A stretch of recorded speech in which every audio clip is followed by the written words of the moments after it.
Bienvenida a toda nuestra querida audiencia de SICOM, el canal de las y los poblanos. Hoy vamos a tratar un excelente tema que es poco conocido, pero que nos va a dar todo su conocimiento el doctor Juan Carlos Pérez García, un neurólogo de mucha trayectoria en nuestra ciudad y en muchos lugares.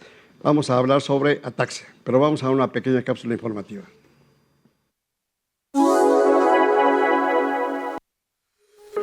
La ataxia es un trastorno neurológico que afecta la coordinación del movimiento muscular. Las personas con ataxia pueden tener dificultad para caminar, mantener el equilibrio, mover los brazos con precisión o incluso hablar y tragar correctamente. No es una enfermedad en sí, sino un síntoma cuando hay un problema en el sistema nervioso, especialmente en una parte del cerebro llamada cerebelo, que coordina el equilibrio y el movimiento. Aunque la ataxia puede tener muchas causas, se clasifica según su origen en 3 tipos principales. 1. Ataxia hereditaria, genética. Se transmite por mutaciones en genes que afectan el sistema nervioso. Comúnmente comienza en la infancia o adolescencia. 2. Ataxia adquirida, por daño al sistema nervioso. Puede ocurrir a cualquier edad. 3. Ataxia esporádica. No tiene causa genética conocida. Puede estar relacionada con enfermedades autoinmunes o neurodegenerativas. También puede haber ataxia por lesiones en la médula espinal o en los nervios periféricos que afectan el control muscular.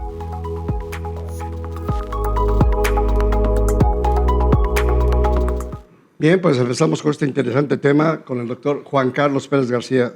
Doctor, ¿qué es la ataxia? Bueno, pues muchas gracias por la invitación, Miguel Ángel. La ataxia es un síntoma, pero es un signo. Realmente forma las 2 partes porque es algo que vemos nosotros aparentemente y que el paciente también siente. La ataxia es un compromiso del tono muscular. El tono muscular es la actividad del músculo en reposo y lo coordina el cerebelo. El cerebelo es quien coordina el tono muscular. La parte motora del cerebro esa manda la fuerza, pero cuando va bajando por el tallo cerebral, ahí vienen las conexiones del cerebelo, que es un órgano localizado en la parte posterior, en la base del cráneo, en el piso más posterior, y este órgano se encarga de eso precisamente, de coordinar la movilidad, lo que es precisamente el control de los movimientos a través del tono muscular. Entonces nos ayuda con la coordinación de movimientos. Por ejemplo, hay una alternancia para mover una extremidad de músculos flexores y extensores. La fuerza la manda el cerebro y la coordinación de esa fuerza la manda el cerebelo. Entonces la ataxia es la falla precisamente de esa función cerebelosa. Muy bien, según nos decía la cápsula informativa que hay 3 tipos de ataxia. ¿Es así? Exactamente. Es muy importante porque podemos hacer el diagnóstico desde pequeñitos, niños y jóvenes, en procesos degenerativos, en algunos nombres muy complejos, como una cosa que se llama ataxia de Friedreich o alguna ataxia olivopontocerebelosa también. Entonces son procesos degenerativos genéticamente determinados. Eso afortunadamente es muy poco frecuente.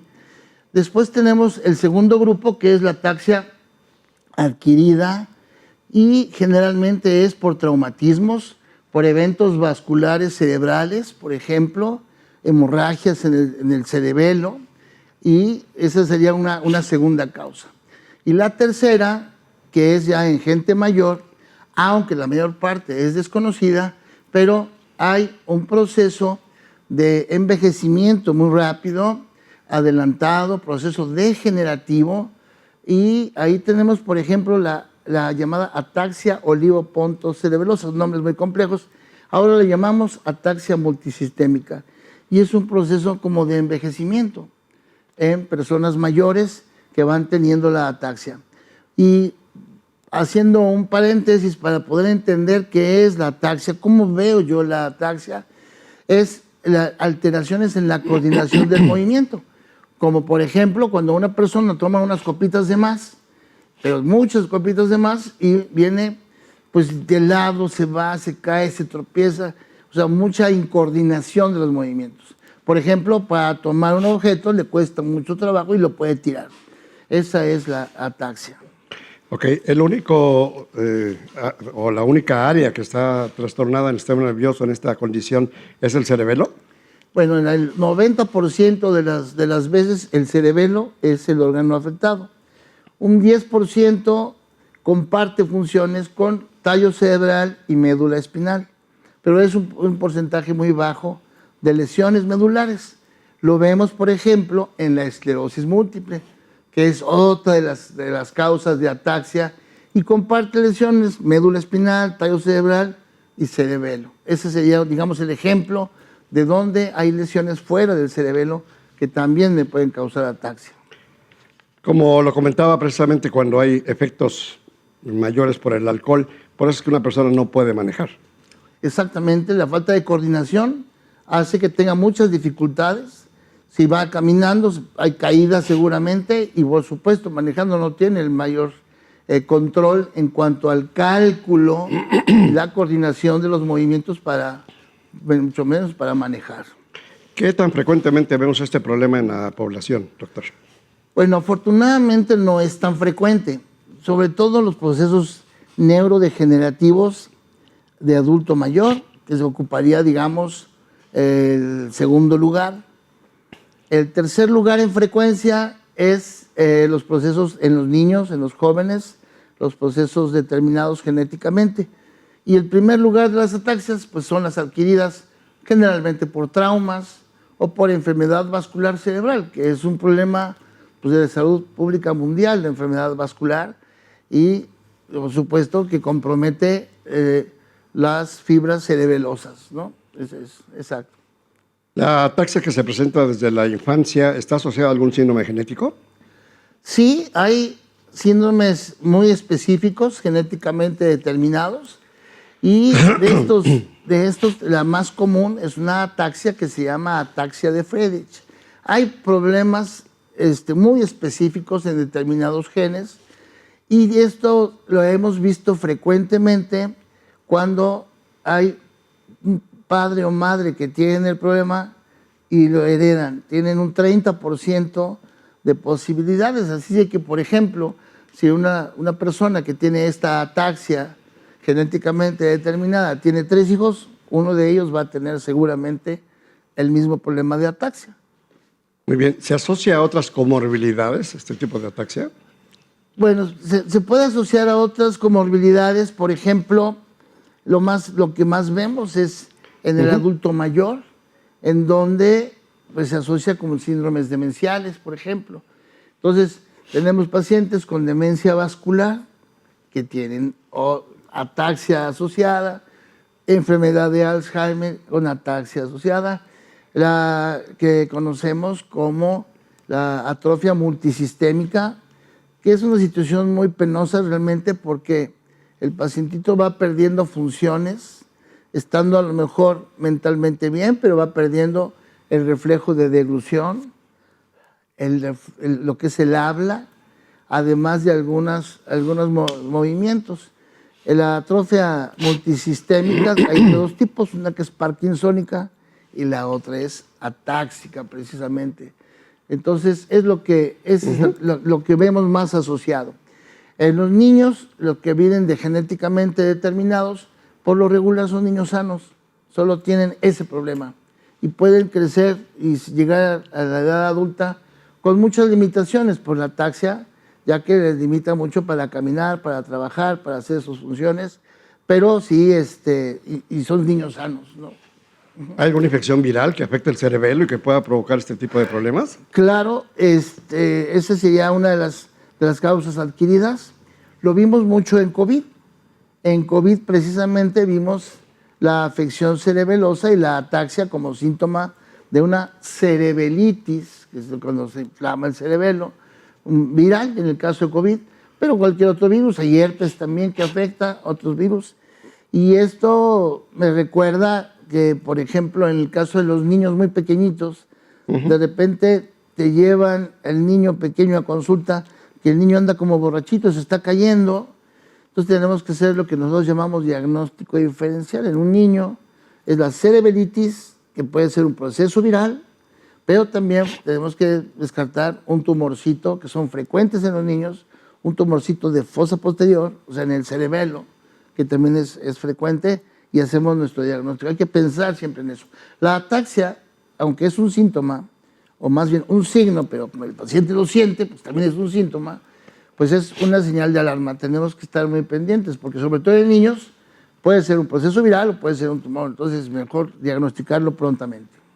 Perfecto, doctor. Pues vamos a continuar con este interesante tema de ataxia que nos está desarrollando nuestro neurólogo, el doctor Juan Carlos Pérez García, pero vamos a una pequeña pausa.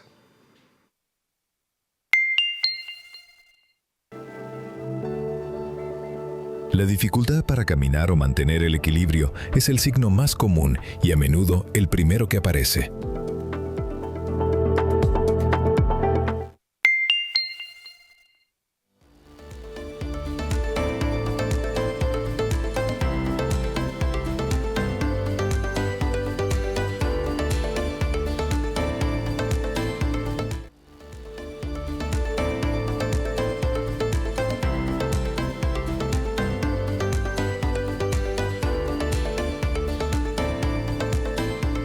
Bien, pues continuamos con este interesante tema con el doctor Juan Carlos Pérez García, experto neurólogo.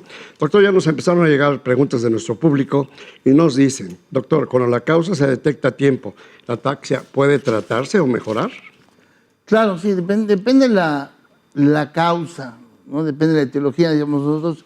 La causa, dependiendo de eso, sí puede mejorar. Vamos a poner 3 ejemplos muy sencillos. Un niño con un proceso infeccioso de virus en el cerebelo que tiene ataxia, se le da el tratamiento adecuado, los antivirales, antiinflamatorios, y seguramente la remisión es completa, sobre todo si se detecta rápidamente. Muchas de las veces se requiere un poquito de fisioterapia para pruebas de coordinación, ejercicios para mejorarlo, pero sí puede atacarse y remitir completamente.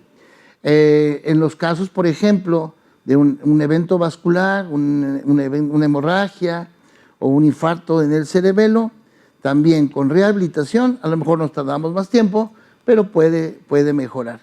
Y un proceso tumoral o proceso inflamatorio de tipo esclerosis múltiple, pues es más difícil la recuperación total, pero siempre tratamos de hacer lo máximo para que el paciente mejore. Definitivamente el diagnóstico temprano, en cuanto las personas identifiquen que hay un poquito de problema de coordinación en los movimientos, como bien se menciona en la introducción, problemas de caminar, problemas de la marcha, inmediatamente hay que acudir con el médico porque eso es una señal de alarma.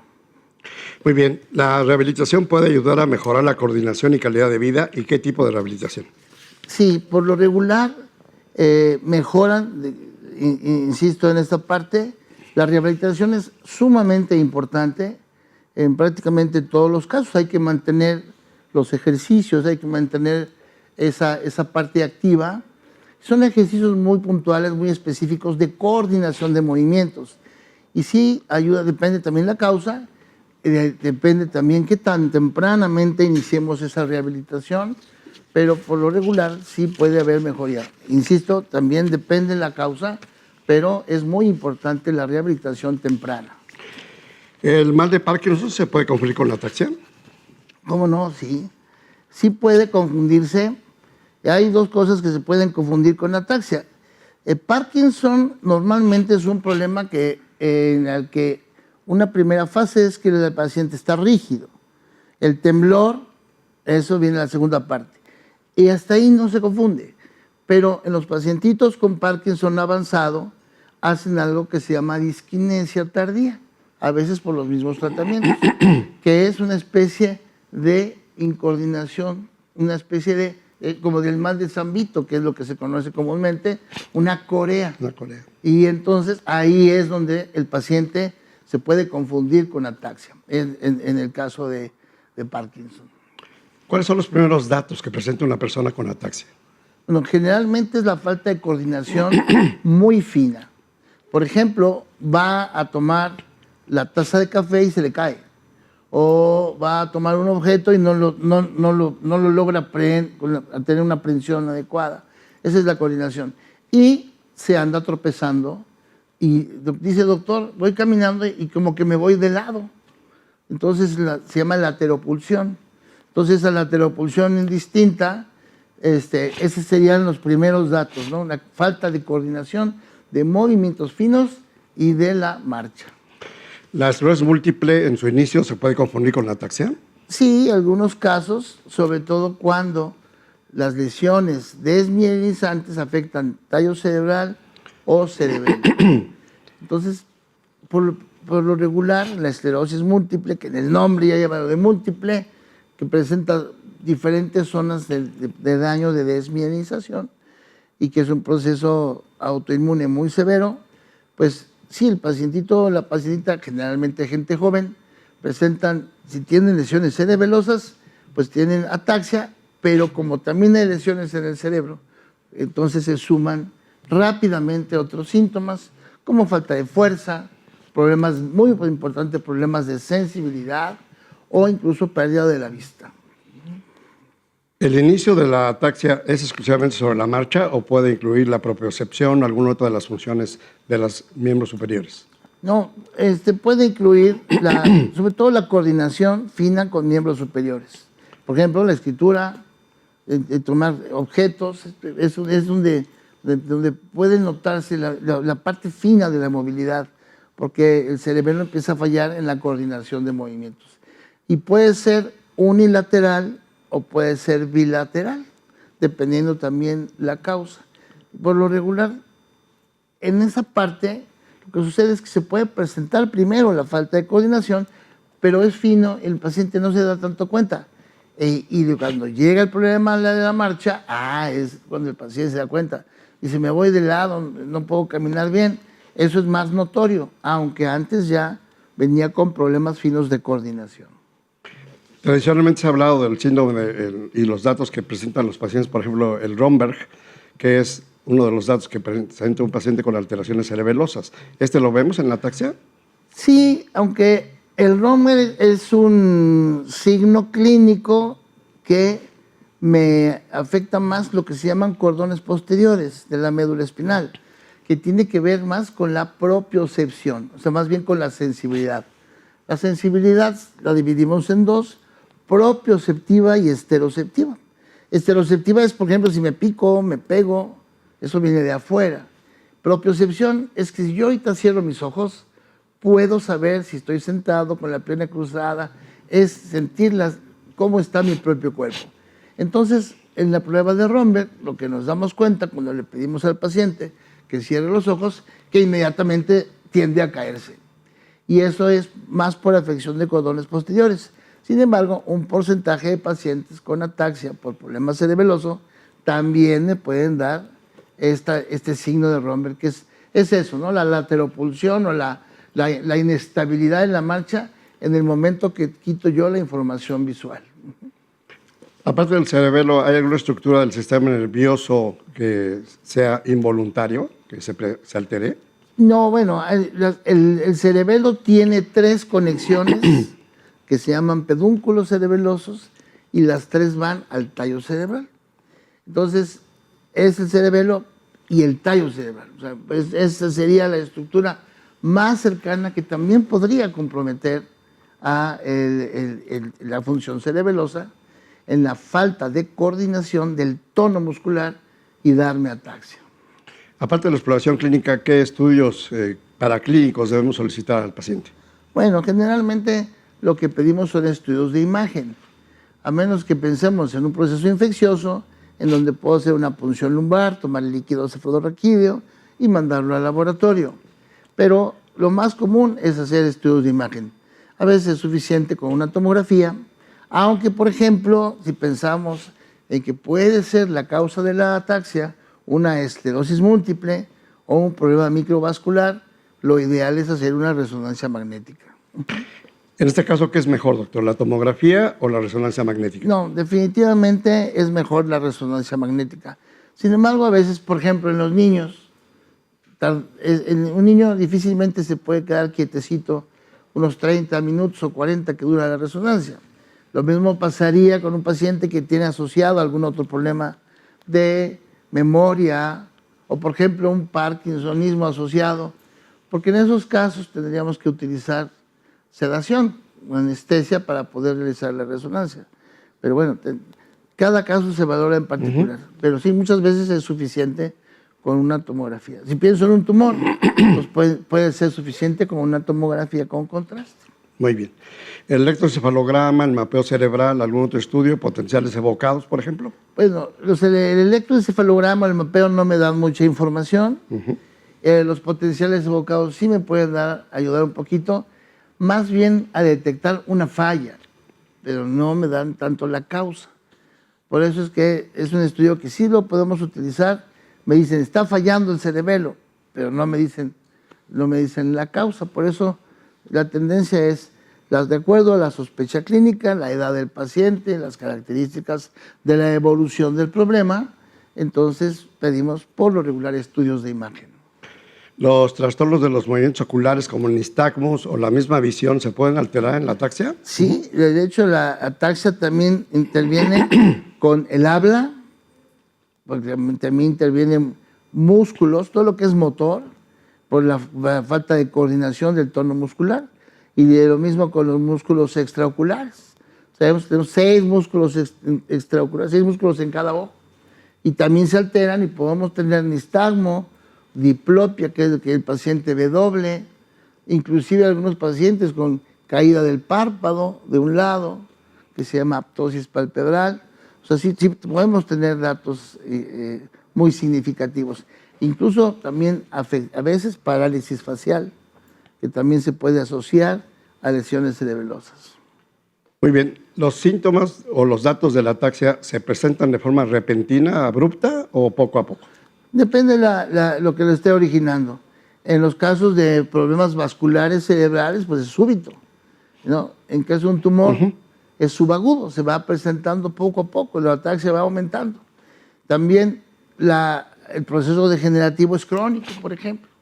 Pues de acuerdo a la evolución, ¿cuánto tiempo tiene con este problema de ataxia? No, pues tiene 3 años y ha venido poco a poco aumentando. Seguramente es un proceso degenerativo, como la ataxia de Friedreich, por ejemplo, o las que son genéticamente determinadas van progresando paulatinamente. Un tumor es subagudo, un tumorcito que me está causando esto, a lo mejor en 3 meses se está aumentando la ataxia rápidamente. Y la otra diferencia sería en la esclerosis múltiple, también es subagudo y a lo mejor en una semana se instala una ataxia rápidamente progresiva. Bien, continuamos con este interesante tema con el doctor Juan Carlos Pérez García, excelente neurólogo, pero antes vamos a una pequeña pausa. Fármacos como benzodiazepinas, anticonvulsivos, fenitoína y litio pueden causar ataxia si se usan en exceso o sin supervisión.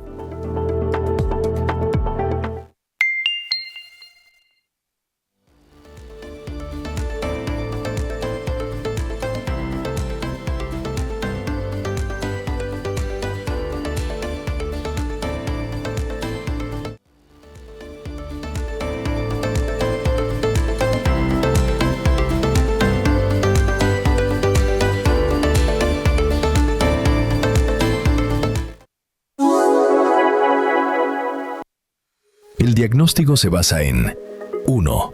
Historia clínica completa. 2. Examen neurológico detallado. 3. Pruebas de laboratorio. 4. Estudios de imagen, como resonancia magnética, RM. 5. Pruebas genéticas, si se sospecha una ataxia hereditaria. La ataxia no siempre tiene cura, pero el tratamiento depende de la causa. Si es adquirida irreversible, por ejemplo por déficit vitamínico o fármacos, puede mejorar o resolverse. Las ataxias genéticas no tienen cura actualmente, pero pueden manejarse con terapias para mejorar la calidad de vida.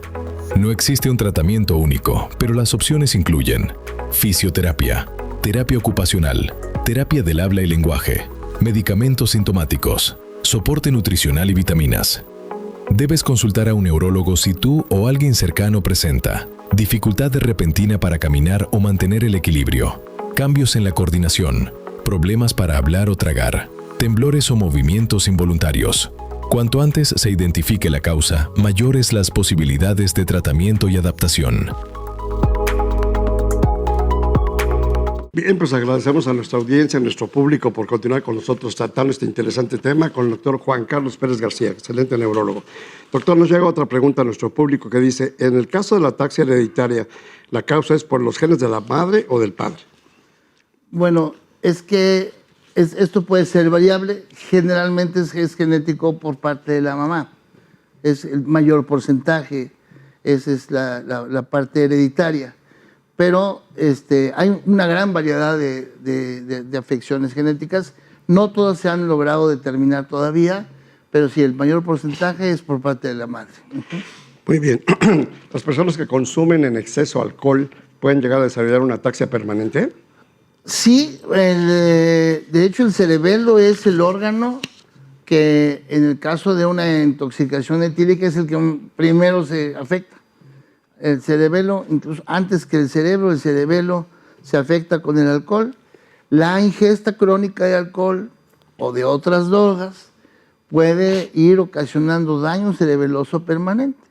O sea, eso es progresivo. Cada vez que el paciente o la persona ya deja de tomar o deja de consumir, resulta que ya queda con cierta incoordinación. Y esto nos va dejando una secuela prolongada y se puede ir incrementando. Lo mismo pasaría con medicamentos. Hay muchos medicamentos que causan ataxia y que vemos frecuentemente. Hay antiepilépticos como la fenitoína, la fenitoína es de los primeros antiepilépticos de hace muchísimos años que se utilizan muchas veces y una intoxicación por fenitoína me da ataxia, una de las ataxias más severas por toxicidad de medicamento. Muy bien, como decía la cápsula informativa, hay cierto tipo de deficiencias vitamínicas que pueden dar esta ataxia. ¿Cómo cuáles, doctor? Bueno, sí, tendría que ser una deficiencia muy importante, vitamina D, vitamina E, por ejemplo, que serían pero con con un margen muy amplio de déficit, ¿no? Y generalmente va asociado no solamente a la falta de esas vitaminas, sino a procesos de desnutrición de las personas, desnutrición del paciente. Por ejemplo, personas que han estado mucho tiempo con baja ingesta de alimentos o de nutrientes y que empiezan a hacer un estado de desnutrición crónico, van a tener, entre otros síntomas, la ataxia también. Pero es más bien por desnutrición completa, no exclusivamente de las vitaminas. Fuera de la ataxia hereditaria, ¿es más frecuente en adultos entonces la ataxia? La ataxia adquirida por situaciones secundarias, como ya dijimos, el evento vascular, tumores o la esclerosis múltiple, eso es más frecuente que las ataxias genéticamente determinadas. Yo puedo decir que de cada 10 pacientes que veo en un año con ataxia de primera vez, a lo mejor 8 son ataxias secundarias como esto y solamente 2 pacientes con ataxia genéticamente determinada. Este tipo de problemas lo puede ver cualquier tipo de médico, pero ¿cuál es el especialista idóneo para tratar esto desde el principio, doctor? Bueno, sí, lo ideal, lo más importante de todo es que todos los médicos podamos sospechar, diagnosticar una ataxia. Y al ver ese síntoma, bueno, lo ideal sería referirlo ya sea al médico internista o al neurólogo. Y digo esto porque a lo mejor no alcanzamos todos los neurólogos para ver todos los pacientes, pero los médicos internistas que tienen una formación durante su residencia, su especialidad, que abarca un proceso de neurología también, y que tienen el conocimiento para poder empezar a estudiar a estos pacientes y llevarlos a un buen tratamiento. Entonces, eso es una situación, serían las dos áreas de la medicina que ayudarían mucho con el diagnóstico y el tratamiento. La forma de hacer el diagnóstico de ataxia, aparte de la exploración clínica y la historia clínica, como bien decía la cápsula informativa, ¿requiere estudios de laboratorio especializados o algún otro tipo de complemento? Sí, los laboratorios especializados solamente cuando sospechamos un proceso infeccioso.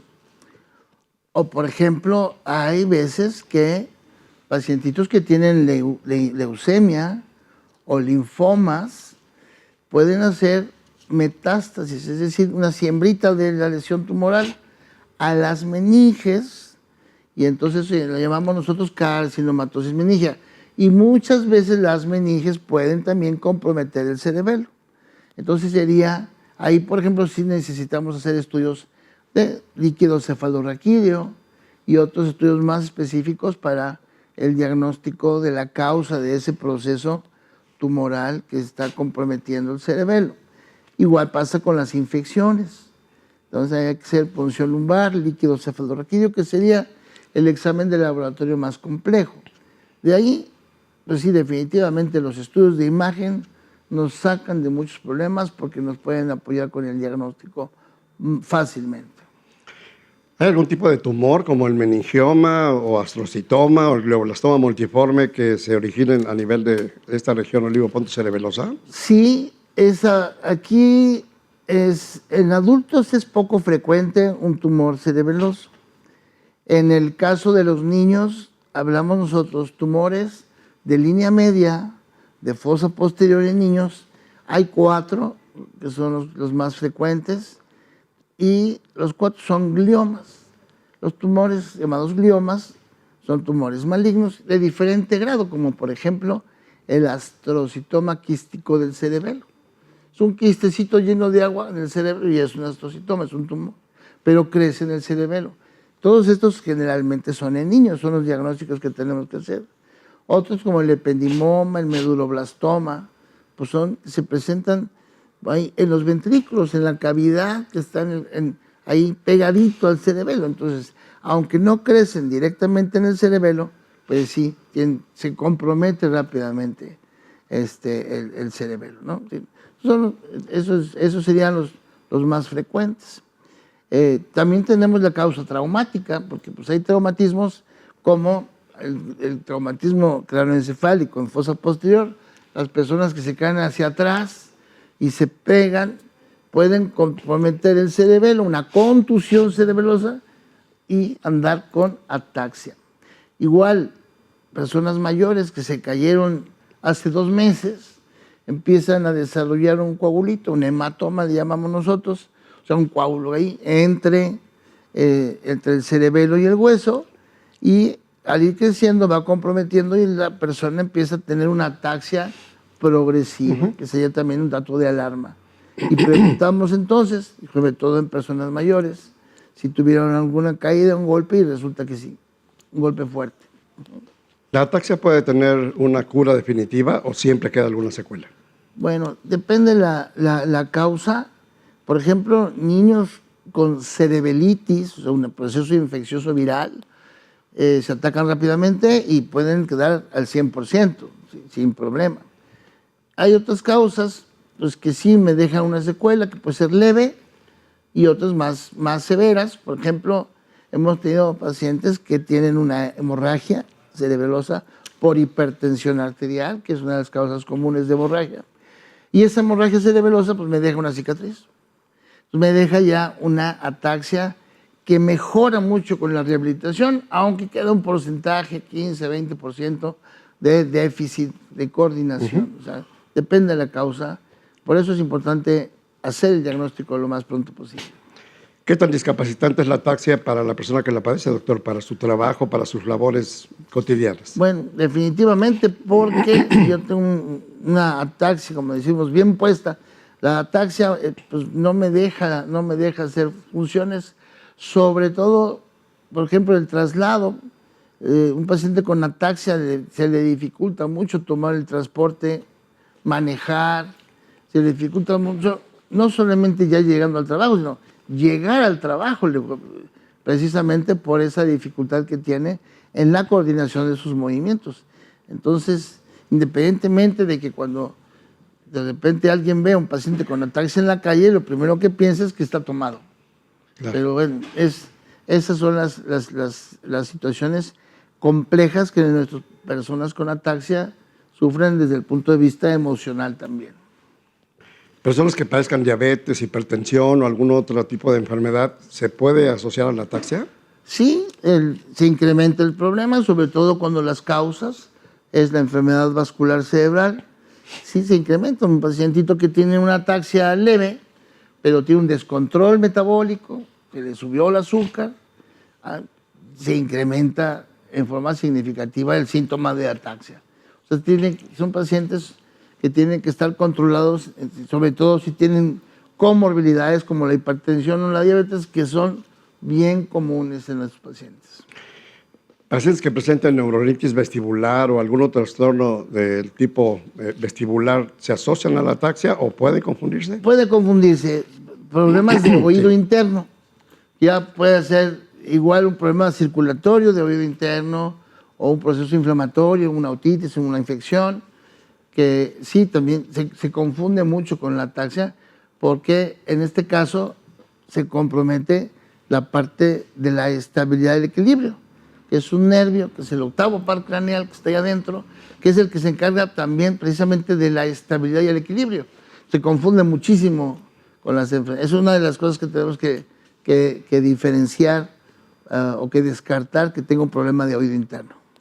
Muy bien, gracias al doctor Juan Carlos Pérez García, nuestro excelente neurólogo. Vamos a una pequeña pausa para concluir nuestro programa. Niveles bajos de Ben12 pueden causar daño neurológico progresivo, incluyendo ataxia, pero el tratamiento con suplementos puede revertir los síntomas si se detecta a tiempo.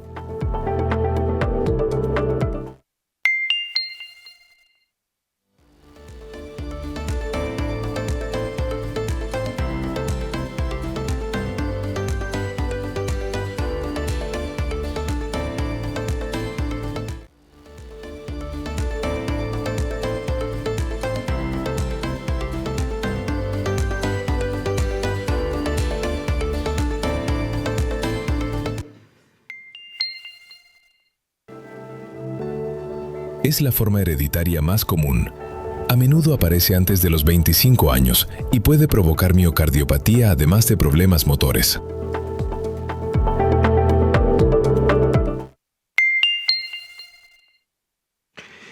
Bien, pues regresamos a este interesante tema de ataxia con nuestro neurólogo, el doctor Juan Carlos Pérez García. Doctor, nos pregunta nuestro público, ¿la ataxia es dolorosa? Bueno, no, generalmente no es dolor físico, es realmente el problema de la incoordinación no causa ningún dolor, pero sí hay un dolor emocional, esa parte de no poder hacer las cosas, no poder coordinar. Eso ocasiona una situación emocional importante. Muchos pacientitos tienen depresión o trastornos de ansiedad, precisamente por la ataxia, que va incapacitando parcialmente y en algunos casos totalmente a los pacientes. Pero físicamente dolor no hay. Muy bien. ¿Puede empezar como una enfermedad silenciosa? Sí, aunque es poco frecuente. En la parte silenciosa se le va dando el paciente. De repente llega un paciente y le preguntamos, oiga, ¿cuándo empezó a tener esta falta de coordinación? Y resulta que empezó hace 2, 3 años. Pero pues lo toma como normal. Pues es que estoy cansado. O sea, busca el paciente alguna explicación y deja pasar mucho tiempo. Y entonces hasta que ya es más incontrolable la ataxia, es cuando acude con el médico. Es de ahí la importancia de que pues, las personas tomen en cuenta un dato tan importante como este es un signo y un síntoma que me avisa que tengo que buscar la causa para poderla frenar. Hay que conocerlo. Muy bien. ¿Qué es la ataxia de Friedreich y si tiene cura, doctor? Bueno, es un proceso degenerativo hereditario, tiene un patrón genético importante. Es de las ataxias heredadas por lo regular de la madre y no tiene cura. Tiene una estabilidad. Tengo pacientes, después de tantos años en la neurología, que me tocó ver a lo mejor a la mamá, ahora veo también al hijo. Se estabiliza mucho la ataxia de Friedreich, se estabiliza mucho, pero la ataxia ya está. Y entonces hay medicamentos sintomáticos que ayudan un poquito a disminuir la falta de coordinación. Entonces utilizamos medicamentos a lo mejor que tienen un efecto depresor un poquito, como haloperidol, por ejemplo, o a veces algunos pacientes funcionan con algunos benzodiazepínicos a dosis bajitas siempre para mantener la estabilidad del paciente. Y entonces pacientes que tienen 10 años, llevan 10 años con diagnóstico de ataxia, pero les permite incluso trabajar y hacer algunas funciones. En este caso de la ataxia de Friedreich. Muy bien. Dentro de los síndromes geriátricos, sabemos que el síndrome de las caídas es uno de los más frecuentes en nuestras personas de la tercera edad. ¿Esto se asocia a la ataxia, doctor, con las caídas, los traumatismos? Sí, realmente es una de las causas también frecuentes, pero va asociado a la enfermedad vascular cerebral. Entonces, ¿por qué son las caídas? Generalmente la isquemia cerebral transitoria, que es una falta momentánea de flujo de perfusión sanguínea, que hace que el paciente pueda tener caída y pueda tener un golpe y esto. Y muchas de las veces la falta de flujo, esta isquemia cerebral transitoria, me da una ataxia y caída. Y el golpe me incrementa la ataxia posteriormente al traumatismo craneoencefálico. Son situaciones también frecuentes, sobre todo en nuestros viejitos, en los adultos mayores, que también muchos de ellos viven solos, no tienen una adecuada coordinación y hasta por diferentes situaciones visuales, de fuerza o de otro tipo de discapacidades, están sufriendo caídas continuamente. Muy bien. ¿Hay algún porcentaje en el cual no se puede llegar a la conclusión diagnóstica de la ataxia? Bueno, sí, vamos a decir, a lo mejor un 30% de los pacientes no sabemos cuál es la causa exacta, a veces porque ya no tenemos el recurso de hacer más estudios. Por ejemplo, la parte genética es muy difícil, porque no todos los pacientes tienen el acceso a hacer un estudio genético más completo. Y entonces, bueno, pues, la mamá tuvo, el hijo tiene, concluimos que es una ataxia genética y bueno, buscar exactamente cuál es el gen, cuál es el origen es muy complicado porque son estudios caros. En México, por ejemplo, en los Institutos Nacionales de Salud, hasta hace algunos años se han venido haciendo, se hacían estudios porque hay un departamento de genética. Entonces, a nivel institucional es un poquito más fácil hacer el seguimiento, aunque es tardado.